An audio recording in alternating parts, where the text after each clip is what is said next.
that no life was lost during that time, during that agitation, that we never organized a protest.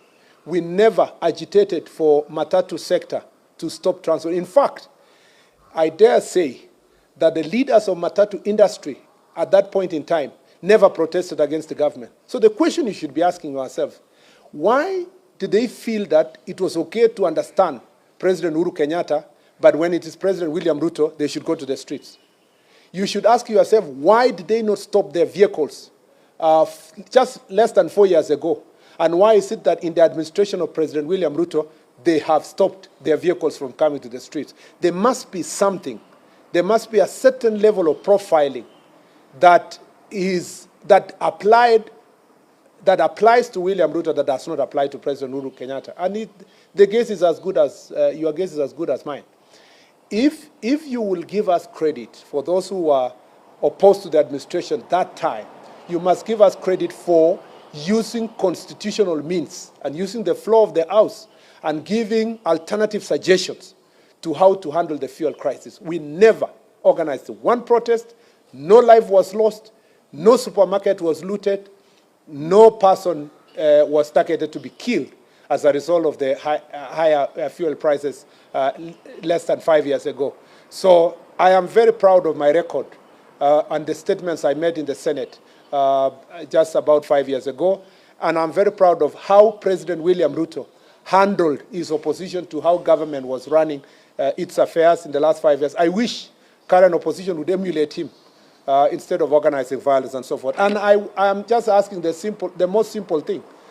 Please, the transport sector, the way you understood President Uhuru Kenyatta and never went on strike just less than 5 years ago, that is the same way you should understand President William Ruto because he's in office. Number two is that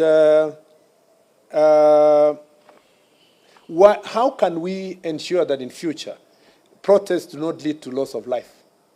It's just by ensuring that protests are protests. They are not criminal activities, acts of crime, looting, robbing people of their property, burning of property. As long as we stop, and I see you in the media, reporting that protesters, I saw one today, protesters in Naivasha burned 2 vehicles. Those are not protesters. Protests is constitutional. Protest is presupposed to be peaceful. Burning of 2 vehicles, the media should be able to profile the way it should be, to say criminals burn 2 vehicles in the name of protest. I wonder why media in our country does not really always give a proviso to such situations by saying there were protests, but today it was not protests, it was criminal activities that burned vehicles. Why are facts distorted? Why are facts distorted? And sometimes protesters were killed. Probably criminals who were looting were killed. There were no protesters. So let us characterize any peaceful protest will be protected in this country. And I don't think any one life will be lost in a situation where the protest is peaceful. So let it be protests, not criminal activities, and life will not be lost. The last thing I'll say is that who are these politicians we are talking about? The investigations are not going, but the incitements, the people who have been inciting, particularly that the former deputy president is on record inciting people who have a different opinion and telling people in his backyard that anybody who is having an alternative political opinion supporting President Ruto is a traitor, and the traitors must be punished. So the understanding of his supporters perhaps is that you must attack physically traitors, and he will be held personally responsible.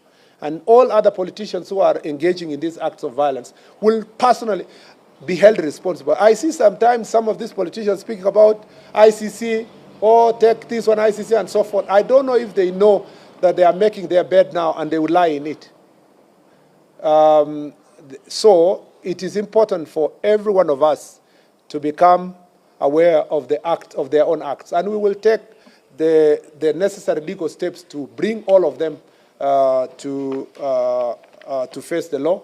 I know even the banning of the UDA officers in Wote, in Makueni, was organized by politicians, and the investigations are not going. So just give the DCI a few more hours, and those who are personally responsible will be held to account.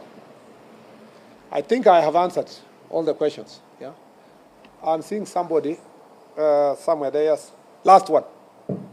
Sorry, because you guys also indulged us by waiting for over an hour. I am indulging you by taking more questions.